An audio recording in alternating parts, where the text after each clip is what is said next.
The primal chaos, lord of all, the blind idiot god, Azathoth.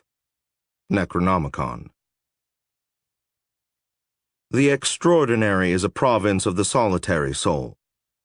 Lost the very moment the crowd comes into view, it remains within the great hollows of dreams, an infinitely secluded place that prepares itself for your arrival and for mine. Extraordinary joy, extraordinary pain, the fearful poles of a world that both menaces and surpasses this one. It is a miraculous hell towards which one unknowingly wanders. And its gate, in my case, was an old town whose allegiance to the unreal inspired my soul with a holy madness long before my body had come to dwell in that incomparable place. Soon after arriving in the town, whose identity, along with my own, it is best not to bring to light, I was settled in a high room overlooking the ideal of my dreams through diamond panes. How many times had I already lingered in mind before these windows and roamed in reverie the streets I now gazed upon below? I discovered an infinite stillness on foggy mornings, miracles of silence on indolent afternoons, and the strangely flickering tableau of never-ending nights. A sense of serene enclosure was conveyed by every aspect of the old town. There were balconies, railed porches, and jutting upper stories of shops and houses that created intermittent arcades over sidewalks. Colossal roofs overhung entire streets and transformed them into the corridors of a single structure containing an uncanny multitude of rooms. And these fantastic crowns were echoed below by lesser roofs that drooped above windows like half-closed eyelids, and turned each narrow doorway into a magician's cabinet harboring deceptive depths of shadow. It is difficult to explain, then, how the old town also conveyed an impression of endlessness, of proliferating unseen dimensions, at the same time that it served as the very image of a claustrophobe's nightmare. Even the nights above the great roofs of the town seemed merely the uppermost level of an earthbound estate, at most an old attic in which the stars were useless heirlooms and the moon a dusty trunk of dreams. And this paradox was precisely the source of the town's enchantment. I imagined the heavens themselves as part of an essentially interior decor. By day, heaps of clouds like dust balls floated across the empty rooms of the sky. By night, a fluorescent map of the cosmos was painted upon a great black ceiling. How I ached to live forever in this province of medieval autumns and mute winters, serving out my sentence of life among all the visible and invisible wonders I had only dreamed about from so far away. But no existence, however visionary, is without its trials and traps. After only a few days in the old town, I had been made acutely sensitive by the solitude of the place and by the solitary manner of my life. Late one afternoon, I was relaxing in a chair beside those kaleidoscopic windows when there was a knock at the door. It was only the faintest of knocks, but so unanticipated was this elementary event, and so developed was my sensitivity, that it seemed like some unwanted upheaval of atmospheric forces, a kind of cataclysm of empty space, an earthquake in the invisible. Hesitantly, I walked across the room and stood before the door, which was only a simple brown slab without molding around its frame. I opened it. "Oh," said the little man waiting in the hallway outside. He had neatly groomed silver hair and strikingly clear eyes. "This is embarrassing. I must have been given the wrong address. The handwriting on this note is such chaos." He looked at the crumpled piece of paper in his hand. "Ha! Never mind, I'll go back and check." However, the man did not immediately leave the scene of his embarrassment. Instead, he pushed himself upwards on the points of his tiny shoes and stared over my shoulder into my room. His entire body, compact as it was in stature, seemed to be in a state of concentrated excitement. Finally he said, "Beautiful view from your room." And he smiled a very tight little smile. "Yes, it is," I replied, glancing back into the room and not really knowing what to think. When I turned around, the man was gone. For a few startled moments, I did not move. Then I stepped into the hallway and gazed up and down its dim length. It was not very wide, nor did it extend a great distance before turning a windowless corner. All the doors to the other rooms were closed, and not the slightest noise emerged from any of them. At last I heard what sounded like footsteps descending flights of stairs on the floors below, faintly echoing through the silence, speaking the quiet language of old rooming houses.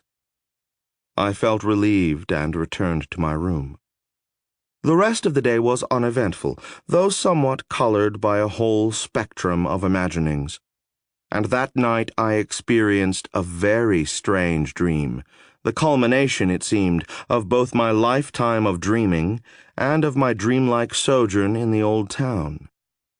Certainly my view of the town was thereafter dramatically transformed.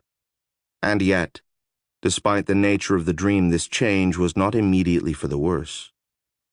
In the dream I occupied a small dark room, a high room whose windows looked out on a maze of streets which unraveled beneath an abyss of stars. But though the stars were spread across a great reaching blackness, the streets below were bathed in a stale gray dimness which suggested neither night nor day nor any natural phase between them. Gazing out the window, I was sure that cryptic proceedings were taking place in sequestered corners of this scene, vague observances that were at odds with accepted reality. I also felt there was special cause for me to fret over certain things that were happening in one of the other high rooms of the town, a particular room whose location was nevertheless outside my cognizance. Something told me that what was taking place there was specifically devised to affect my existence in a profound manner. At the same time, I did not feel myself to be of any consequence in this or any other universe. I was nothing more than an unseen speck lost in the convolutions of strange schemes. And it was this very remoteness from the designs of my dream universe, this feeling of fantastic homelessness amid an alien order of being, that was the source of anxieties I had never before experienced.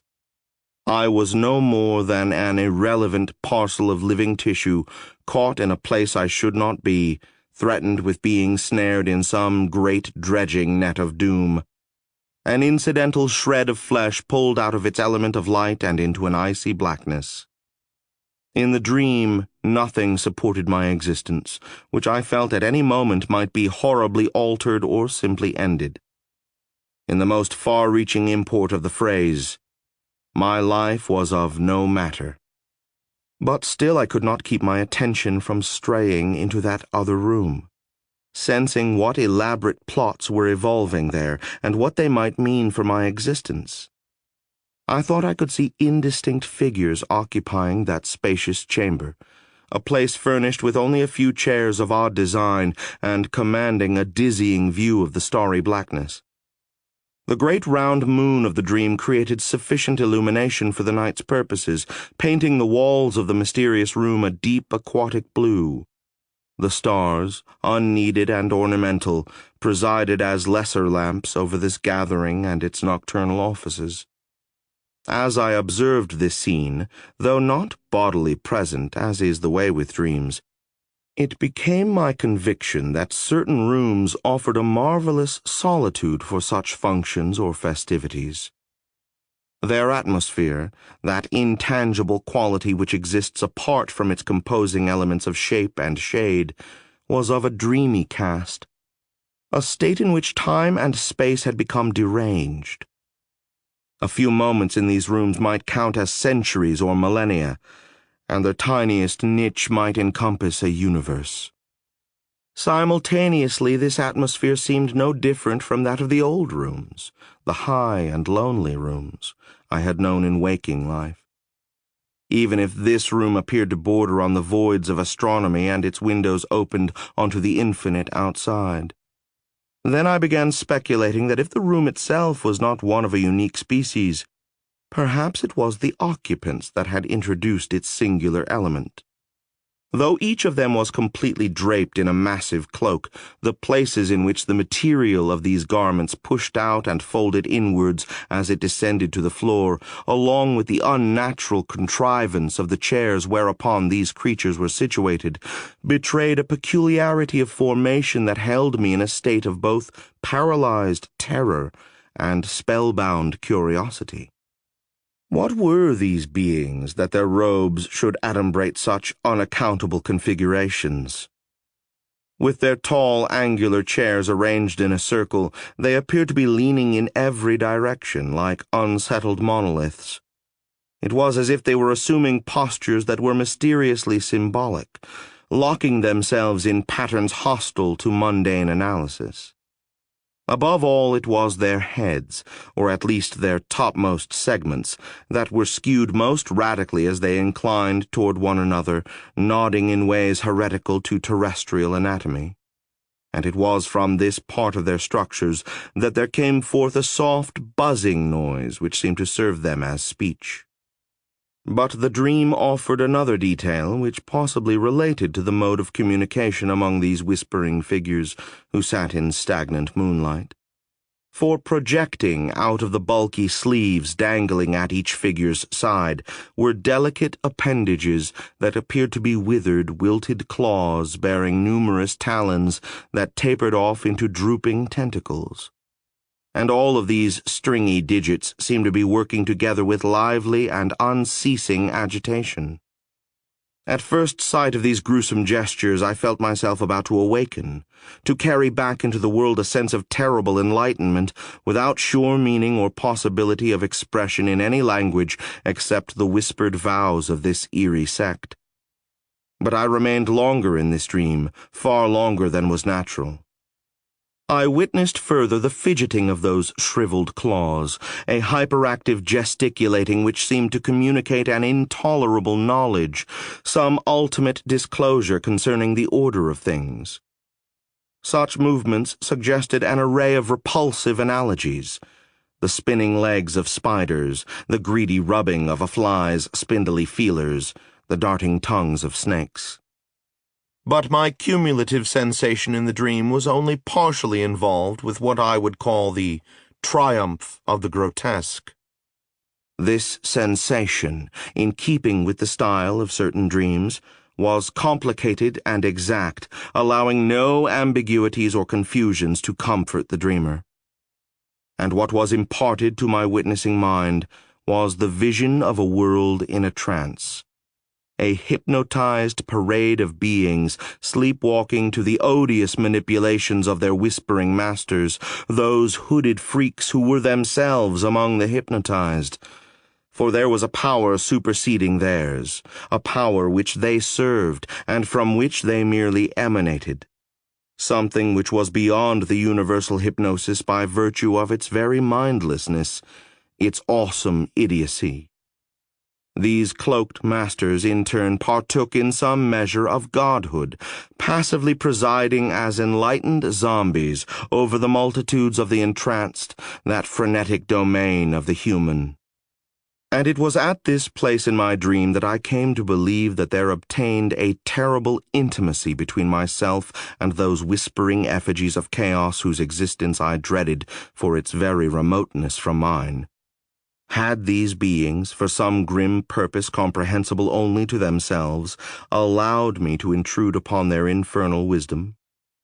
Or was my access to such putrid arcana merely the outcome of some fluke in the universe of atoms, a chance intersection among the demonic elements of which all creation is composed?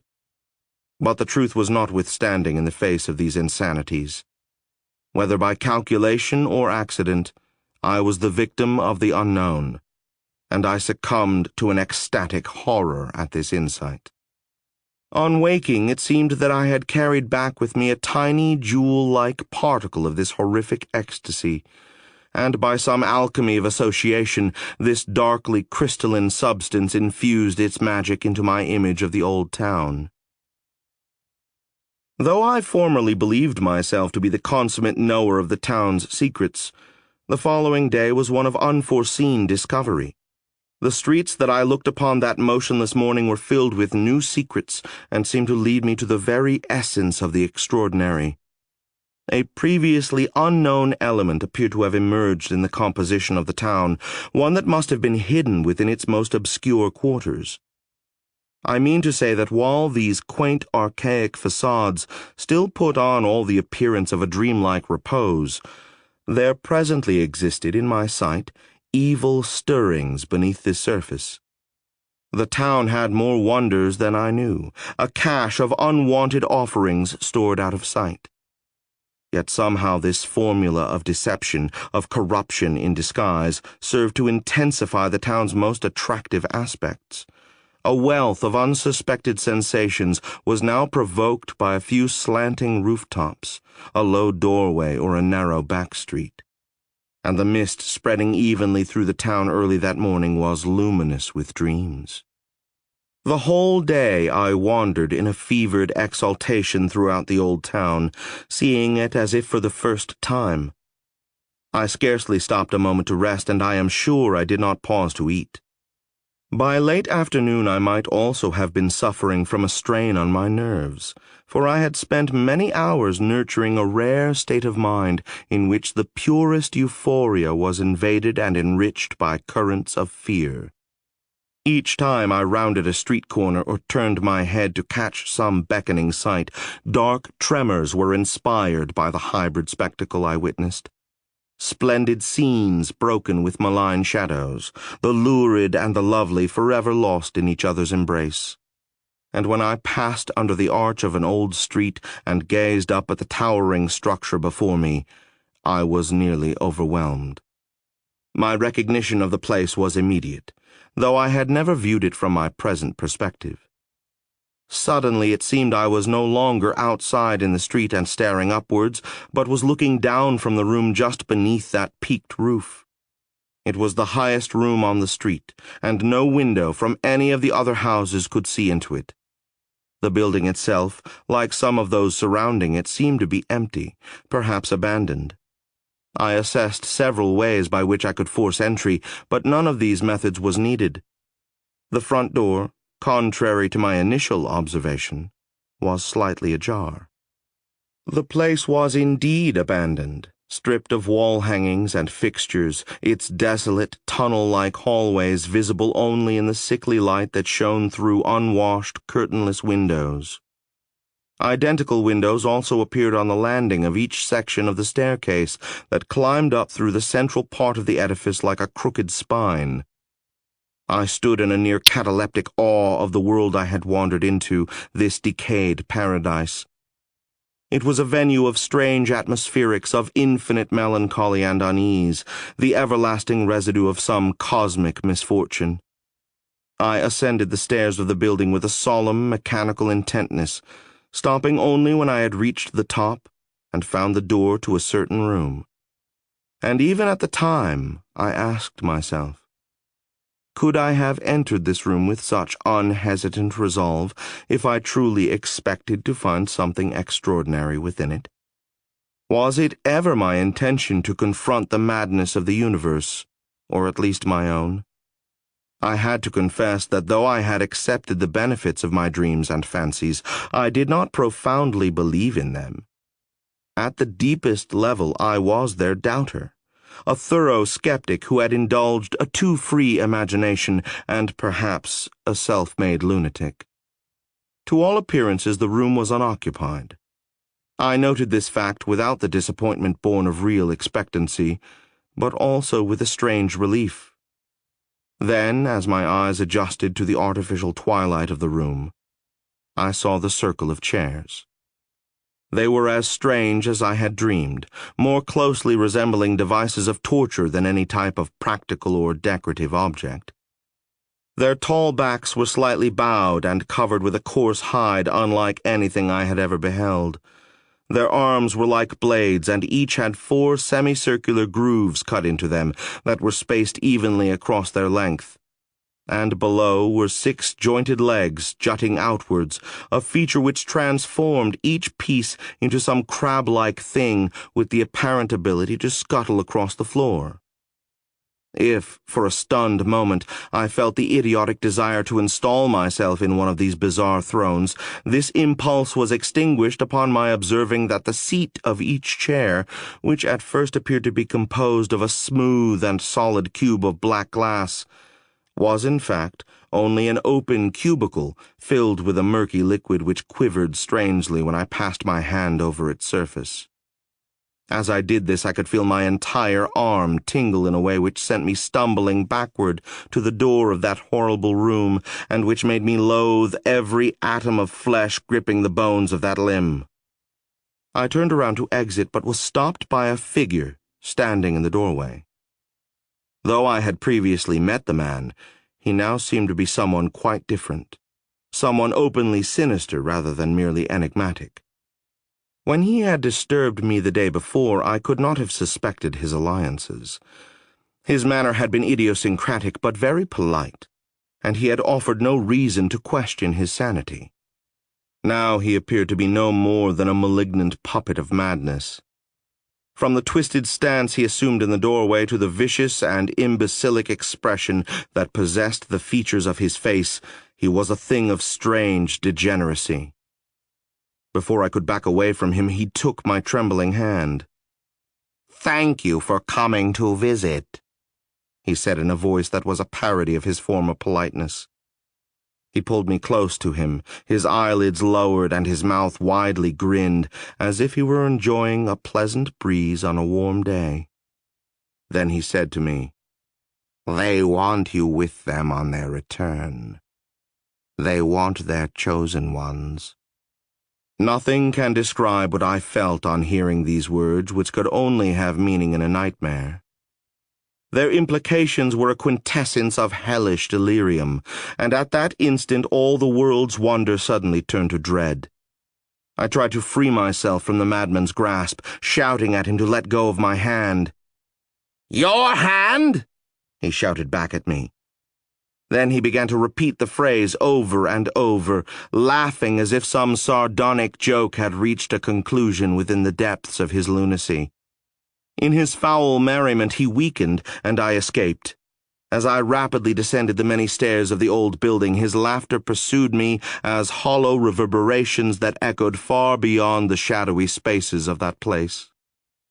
And that freakish, echoing laughter remained with me as I wandered dazed in darkness, trying to flee my own thoughts and sensations. Gradually, the terrible sounds that filled my brain subsided, but they were soon replaced by a new terror, the whispering of strangers whom I passed on the streets of the old town, and no matter how low they spoke or how quickly they silenced one another with embarrassed throat-clearings or reproving looks, their words reached my ears in fragments that I was able to reconstruct because of their frequent repetition. The most common terms were deformity and disfigurement.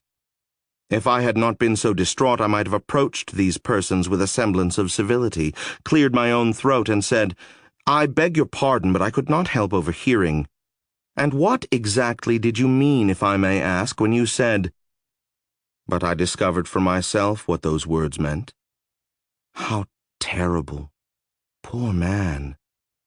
When I returned to my room and stood before the mirror on the wall, holding my head in balance with a supporting hand on either side, for only one of those hands was mine. The other belonged to them. Life is a nightmare that leaves its mark upon you in order to prove that it is, in fact, real. And to suffer a solitary madness seems the joy of paradise when compared to the extraordinary condition in which one's own madness merely emulates that of the world.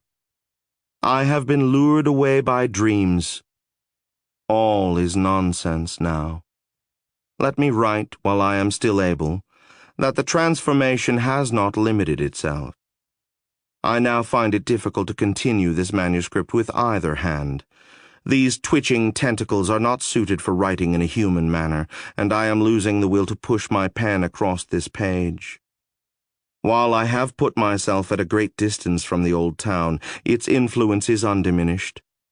In these matters there is a terrifying freedom from the recognized laws of space and time. New laws of entity have come to their work as I look helplessly on. In the interest of others, I have taken precautions to conceal my identity and the precise location of a horror which cannot be helped. Yet I have also taken pains to reveal, as if with malicious intent, the existence and nature of those same horrors. Be that as it may, neither my motives nor my actions matter in the least. They are both well known to the things that whisper in the highest room of an old town. They know what I write and why I am writing it. Perhaps they are even guiding my pen by means of a hand that is an extension of their own. And if I ever wished to see what lay beneath those dark robes, I will soon be able to satisfy this curiosity with only a glance in my mirror. I must return to the old town, for now my home can be nowhere else. But my manner of passage to that place cannot be the same, and when I enter again that world of dreams, it will be by way of a threshold which no human being has ever crossed, nor ever shall.